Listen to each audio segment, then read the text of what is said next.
The bitter cold bit through Samuel Vance's worn leather coat as he knelt in the frozen earth, his calloused hands trembling not from the winter chill but from the unbearable weight of grief. Fresh dirt, partially frozen, covered the grave of his beloved wife, Rose.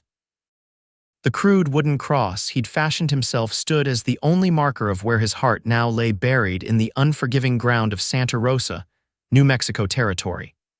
It was February 1878, and the winter had been crueler than any Samuel had known in his 32 years. 3 months ago, Rose had fallen ill with a fever that burned through her like wildfire across the plains.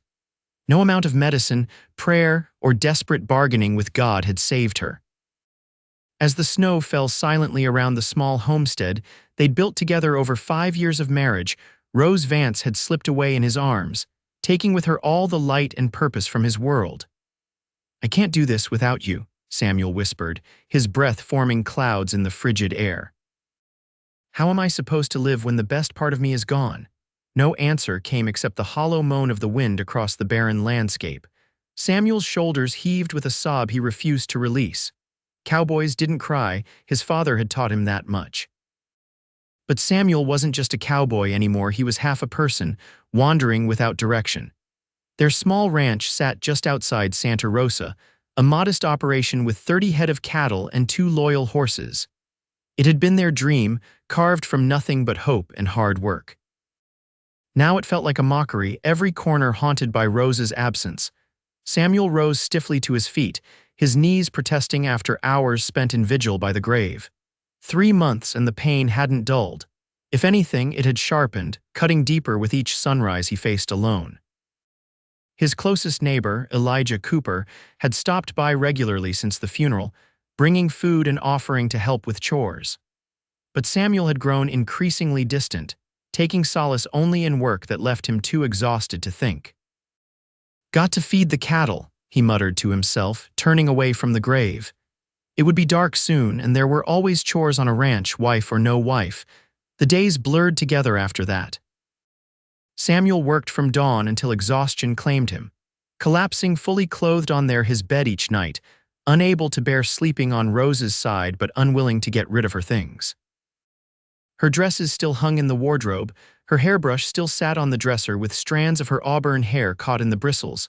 By March, Samuel had lost weight, his once sturdy frame becoming gaunt. His thick brown hair went unwashed and his beard grew wild and untamed. The ranch was suffering from his neglect, fences needed mending, cattle were looking thin, and the cabin had fallen into disrepair. One evening, as Samuel sat at the kitchen table staring vacantly at a cold plate of beans, a sharp knock at the door startled him from his stupor.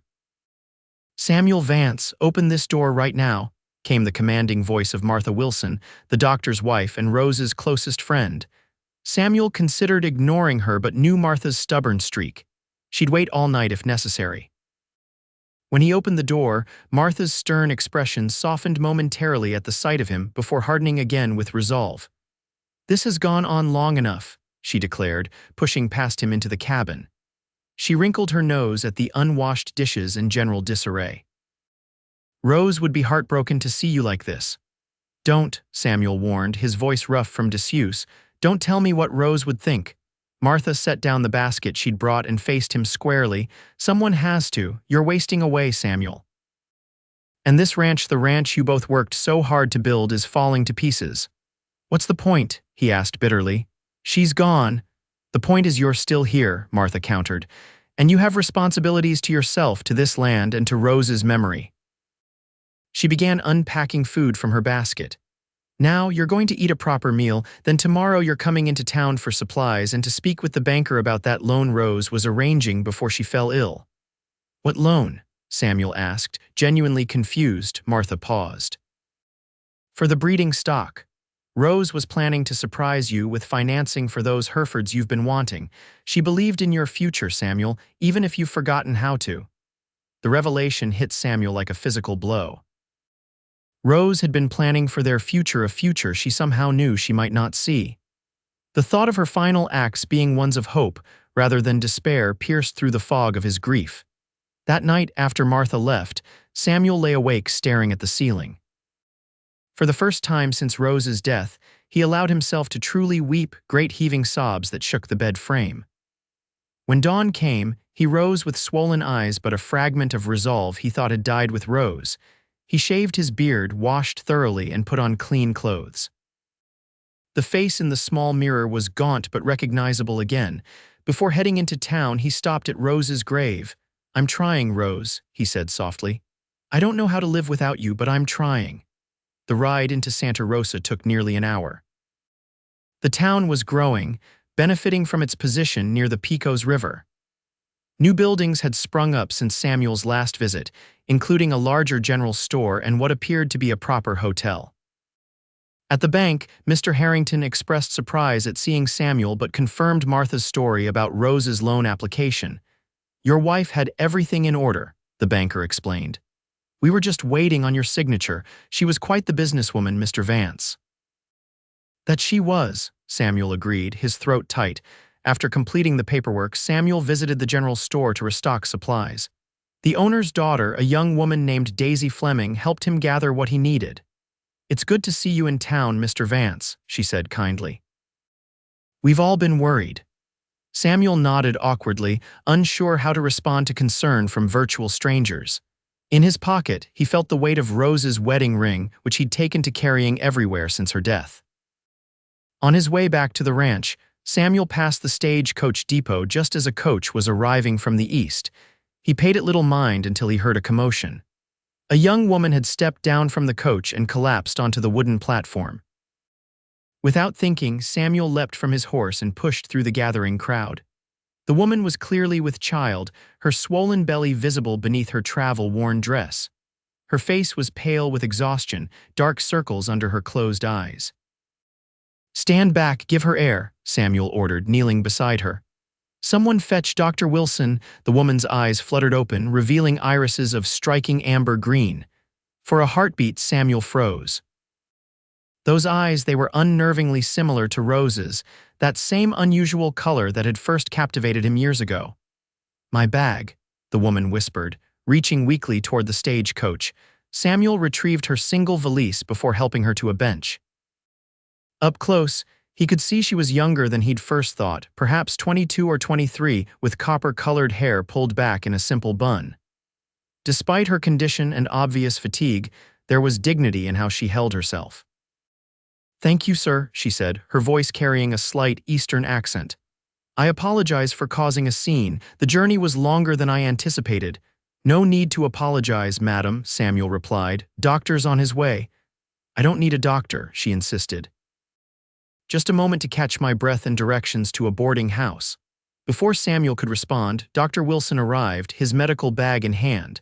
The doctor immediately took charge, examining the young woman despite her protests. "You're exhausted and dehydrated, miss." "Rebecca," she supplied. "Rebecca Taylor." "Miss Taylor, you need rest and proper care, especially in your condition," Dr. Wilson said firmly. "The boarding house is full with railroad surveyors, and the hotel is beyond the means of most travelers." Martha Wilson, who had followed her husband, spoke up. "She can stay with us tonight, William."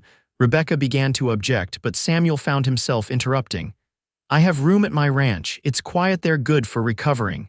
The words surprised him as much as everyone else. He hadn't invited a soul to his ranch since Rose's funeral, yet here he was offering shelter to a stranger. Martha gave him an appraising look. "That's very generous, Samuel, but perhaps Miss Taylor would be more comfortable with us in town." "Actually," Rebecca said, "I came west for the quiet." "A ranch sounds perfect if Mr. Vance," Samuel provided. "Samuel Vance. If Mr. Vance is certain it's no imposition." Samuel nodded, still not entirely sure why he'd made the offer. "It's settled then. Can you ride, Miss Taylor, or should I arrange for a wagon?"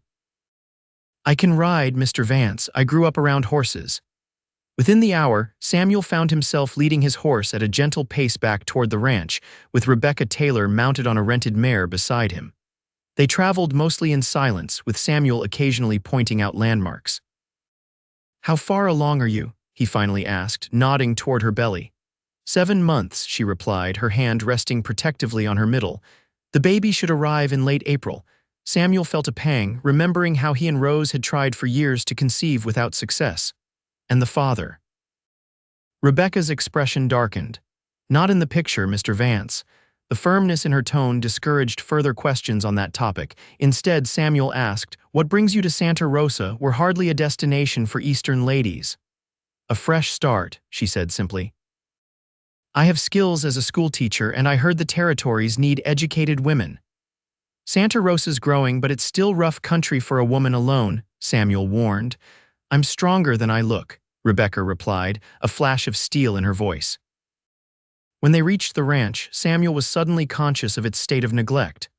The barn needed painting, the corral fence sagged in places, and the cabin looked forlorn against the backdrop of the New Mexico landscape. "It's not much," he said apologetically as he helped Rebecca dismount. "It's beautiful," she countered, surveying the property with genuine appreciation. "You have good water and fine grazing land. The mountains provide shelter from the worst winds, and your southern exposure is perfect for growing." Samuel blinked in surprise. "You know ranching."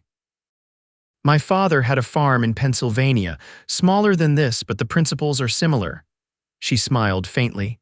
"He raised me to notice what makes land valuable." Inside the cabin, Samuel hastily cleared Rose's sewing from the rocking chair by the fire and invited Rebecca to sit while he prepared a simple meal. She declined, insisting on helping despite her condition. "I didn't come all this way to be idle, Mr. Vance," she said, rolling up her sleeves. "If I'm to impose on your hospitality, the least I can do is make myself useful." Working together, they prepared a stew that was more flavorful than anything Samuel had eaten in months. Over the meal, Rebecca shared more of her background. She'd been a teacher in Philadelphia until her situation had made continued employment impossible. With no family remaining after her father's death and facing social ostracism, she decided to seek opportunity in the West. "People are more concerned with survival here than with propriety," she explained. "At least that's what I've been told." "That's mostly true," Samuel agreed, though town folk still gossip plenty. That night, Samuel gave Rebecca his bedroom and made a pallet for himself by the fire. As he lay awake listening to the unfamiliar sounds of another person moving about his home, he felt a strange mixture of guilt and relief. Rose's absence still ached like an open wound, but having someone else there, someone who needed his help, gave him a purpose he'd been lacking. In the morning, Samuel woke to the smell of coffee and biscuits. Rebecca had risen early and prepared breakfast, looking refreshed despite her journey. "I hope you don't mind," she said when he appeared. "I'm an early riser and your pantry had the basics." "Not at all," Samuel replied, accepting a cup of coffee that tasted better than his own ever did. "But you should be resting in your condition." Rebecca's expression turned stubborn. "Mr. Vance, if we're to coexist peacefully, you must understand something about me. I have never been one to sit idle, and I won't start now simply because I'm with child. Activity is good for both of us." Something about her fierce independence reminded Samuel painfully of Rose, who had insisted on working alongside him despite convention dictating that ranch work was men's business. "Fair enough," he conceded, "but no heavy lifting or riding alone until after the baby comes." To his surprise, Rebecca agreed to these terms without argument. A reasonable compromise. Now what needs doing today? Over the next few weeks, a routine developed. Samuel tended the cattle and handled the physical labor of ranch maintenance while Rebecca took over the household and garden. Under her care, the cabin regained the homey feeling it had lost with Rose's death. Though Samuel still carried his grief like a second skin, he found himself looking forward to returning to the cabin each evening. April arrived, bringing with it new growth across the landscape. The cattle were fattening on fresh spring grass, and the garden Rebecca had planted was beginning to sprout. Samuel found himself investing more effort in ranch improvements, fixing the sagging fence and repainting the barn. "You've accomplished a lot," Rebecca commented one evening as they sat on the porch watching the sunset. Her pregnancy had advanced significantly, her belly now a prominent dome beneath her dress. "Just catching up on what I let slide," Samuel replied, though he felt a flicker of pride at the compliment. "It's more than that," she insisted. "You're building something here, something lasting." The words echoed what Rose used to say, and Samuel felt his chest tighten. "That was the plan once." Rebecca turned those remarkable eyes on him, eyes so eerily like roses that sometimes in the right light, he had to remind himself who he was speaking to. "What happened to your wife, Samuel?" she asked gently. It was the first time she'd broached the subject directly, though Martha Wilson had likely told her the basics during one of her visits to check on Rebecca's pregnancy. Samuel looked away, focusing on the distant mountains. "Winter took her, fever, the doctor did what he could, but—" "I'm sorry," Rebecca said simply, placing her hand briefly on his arm. "3 years trying for a child," Samuel continued, the words coming easier than he expected. "Rose wanted a baby more than anything. Then she was gone, and all those dreams with her." Rebecca was quiet for a long moment before speaking. "My child's father was a married man, a school board member who promised to leave his wife. When I told him about the baby, he denied everything and had me dismissed from my position." Her voice was matter of fact, without self-pity. "I thought my life was over, but now I see it was just beginning differently than I'd planned." Samuel studied her profile, struck by her resilience. "You're braver than most men I know, Rebecca Taylor." "Not brave," she corrected with a small smile, "just stubborn." That night, Samuel dreamt of Rose for the first time in weeks. In the dream, she was smiling, standing in a field of wildflowers. "It's all right to live again," Dream Rose told him. "That's what living means, continuing even when it hurts." He woke before dawn with tears on his cheeks, but a strange sense of peace in his heart. Late April brought unseasonably warm weather and the first real labor pains for Rebecca. It happened suddenly during dinner. Rebecca gasped and grabbed the edge of the table, her face contorting in pain. "The baby?" Samuel asked, alarmed. "Yes," she managed between breaths. "Earlier than I expected, Samuel had helped birth countless calves but felt utterly unprepared for a human delivery. I'll ride for the doctor." "There's no time," Rebecca said, another contraction making her grit her teeth. "This baby is coming fast." Panic threatened to overwhelm Samuel, but he forced himself to think clearly. "What do you need me to do?" Rebecca's instructions were clear and precise despite her pain. Samuel gathered clean linens, heated water, and helped her to the bed, Rose's bed, which had become Rebecca's during her stay. For hours, he held her hand through contractions, wiped her brow, and followed her guidance on checking the baby's progress. Near midnight, Rebecca's labor intensified. "It's time," she gasped. "I need to push." Samuel had never felt more terrified or more focused. Kneeling at the foot of the bed, he encouraged Rebecca through each push, marveling at her strength and determination. When the baby's head became visible, he nearly wept with relief. "One more big push," he urged, and Rebecca complied with a primal cry that seemed to shake the cabin's foundations. Suddenly, the baby slipped free into Samuel's waiting hands, a tiny, perfect little girl with a shock of dark hair. For a terrible moment, she was silent, and Samuel's heart stopped. Then she drew her first breath and let out a wail that was the most beautiful sound he'd ever heard. "A girl," he announced, his voice breaking as he carefully cleaned the infant and wrapped her in a soft blanket as Rebecca had instructed. "A beautiful, healthy girl."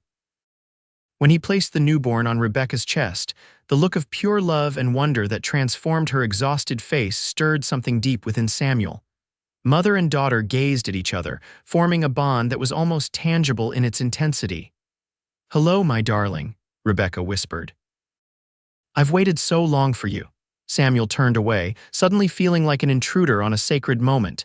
The similarities to his dreams with Rose's dreams of the family they'd never had were too painful to bear. "Samuel," Rebecca called softly. When he turned back, she was extending her hand to him. "Thank you, we wouldn't have made it without you." Hesitantly, he approached the bed and took her offered hand. The baby made a small sound and opened her eyes, revealing irises of the same striking amber green as her mother's, as Rose's had been. "What will you name her?" Samuel asked, his throat tight with emotion he couldn't quite identify. Rebecca looked down at her daughter with tender consideration. "Lily," she decided. "Lily Rose Taylor." The middle name hit Samuel like a physical blow. "Rose," Rebecca nodded, "for the new life that blooms after winter." And she added softly, "For the wife you lost, who I feel watching over us tonight." Samuel couldn't speak, overcome with a complex mixture of grief and something that felt dangerously like hope. The days following Lily's birth passed in a blur of exhaustion and wonder. Dr. Wilson visited as soon as Samuel could fetch him. declaring both mother and child remarkably healthy. Martha brought baby clothes and practical advice, and neighbors who had kept their distance during Samuel's grieving period began to stop by with gifts and well wishes for the new arrival. Samuel found himself fiercely protective of both Rebecca and Lily, taking on extra tasks to allow Rebecca time to recover and bond with her daughter. He built a cradle from wood he'd been saving for fence posts, lined it with the softest cloth he could find in Santa Rosa's general store, and placed it near the fire to keep the infant warm during cool spring nights. At night when Lily cried, Samuel often rose before Rebecca could, bringing the baby to her mother for feeding and then walking the floor with the tiny bundle afterward, patting her back and humming old trail songs until she settled. Sometimes he caught Rebecca watching him with an expression he couldn't decipher, something soft and questioning. One evening, as Samuel sat in the rocking chair with Lily sleeping against his chest while Rebecca prepared supper, a thought struck him with sudden clarity. They had fallen into a pattern that felt remarkably like family. The realization should have filled him with guilt, but instead he felt a tentative peace. Rebecca set a plate before him, careful not to disturb the sleeping infant. "You're good with her," she observed quietly. "She makes it easy," Samuel replied, gazing down at Lily's perfect face. The baby was nearly a month old now, growing steadily and beginning to show hints of her mother's features. "Most men would have sent a woman in my condition packing," Rebecca said, taking a seat across from him, "or at the very least, kept their distance once the baby arrived." Samuel considered his response carefully.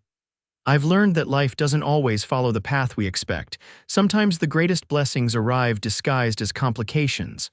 Rebecca's eyes widened slightly at his words. "Is that what we are to you, blessings?"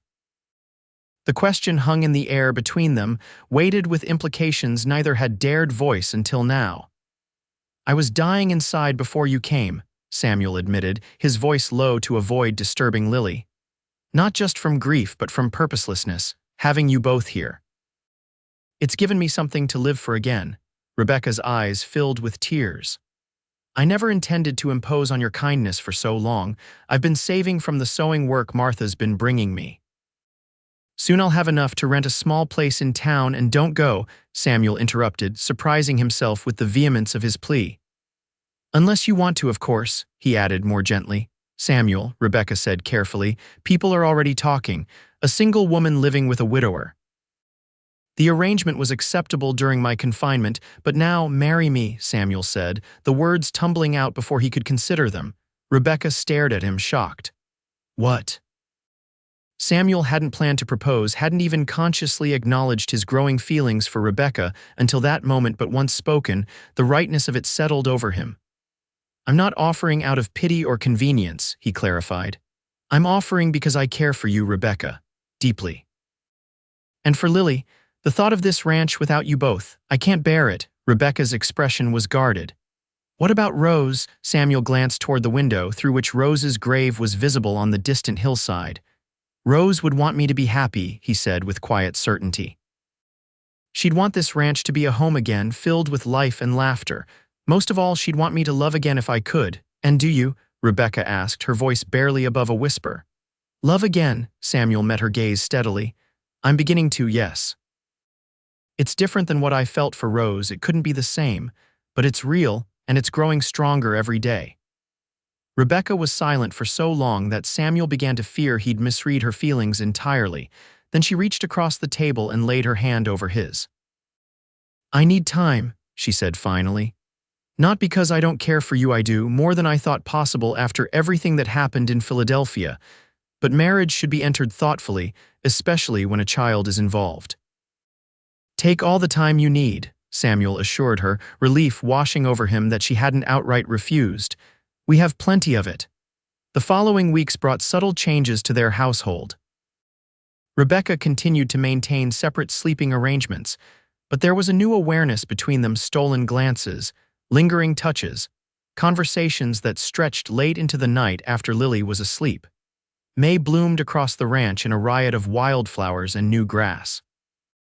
The cattle herd grew with spring calves, and Samuel used Rose's loan to purchase 3 Hereford bulls, the beginning of the breeding program she had envisioned.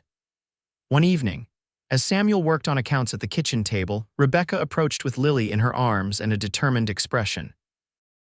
"I've been thinking about your proposal," she said without preamble. Samuel set down his pencil, heart suddenly pounding. "And, before I give you my answer, there's something you should know." She took a deep breath. "When I arrived here, I wasn't entirely truthful about my plans." Samuel frowned, confused. "What do you mean?" "I came to Santa Rosa specifically looking for you," Rebecca confessed, her cheeks flushing.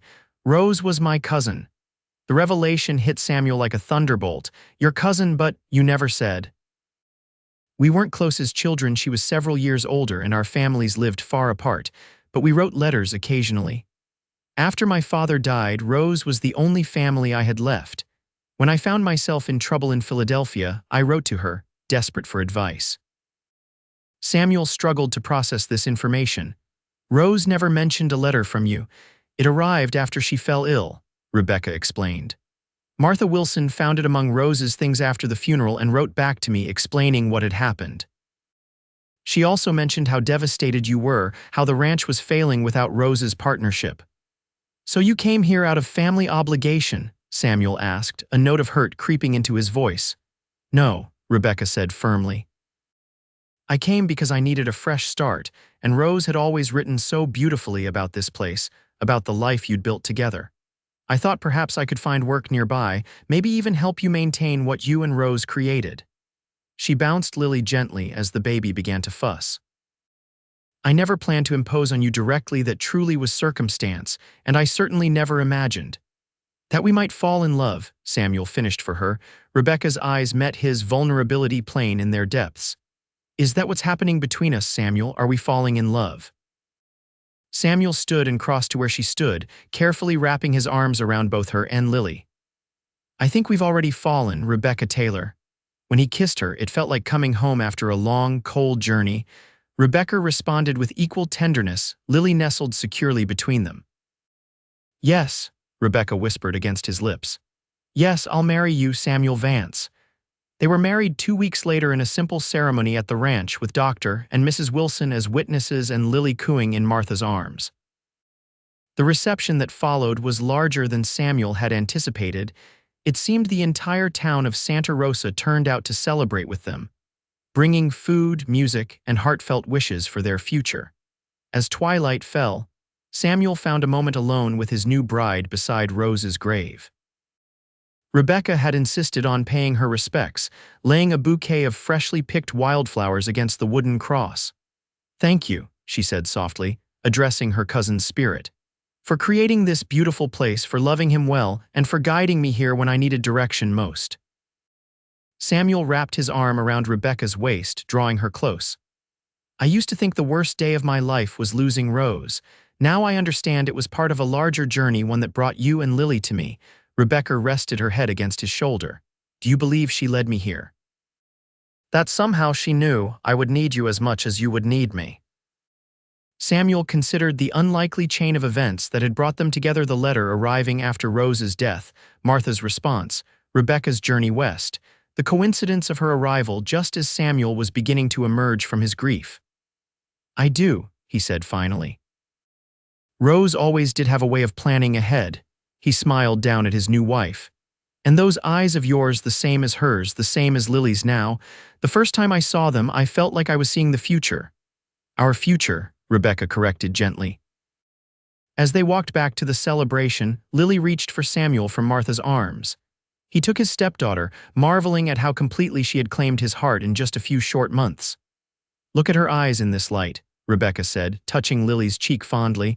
"They're exactly like Rose's." Samuel gazed into the amber-green depths of his daughter's eyes and saw reflected there all the seasons of his life: the bitter winter of loss, the tentative spring of renewal, and now the promising summer of a new beginning. "She's carrying our future in her eyes," Samuel said softly. "Just like you did when you first arrived."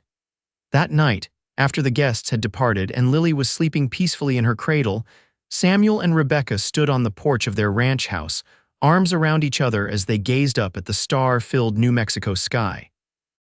"I never thought I could be happy again," Samuel confessed. "After Rose died, it felt like my capacity for joy had been buried with her." Rebecca squeezed his hand. Grief and love aren't opposites, Samuel. They're reflections of each other, both born from caring deeply. "You're wise beyond your years, Mrs. Vance," Samuel said, still savoring the sound of her new name. "I had good teachers," she replied with a smile, "including a stubborn cowboy who taught me that second chances aren't just possible, they're worth fighting for."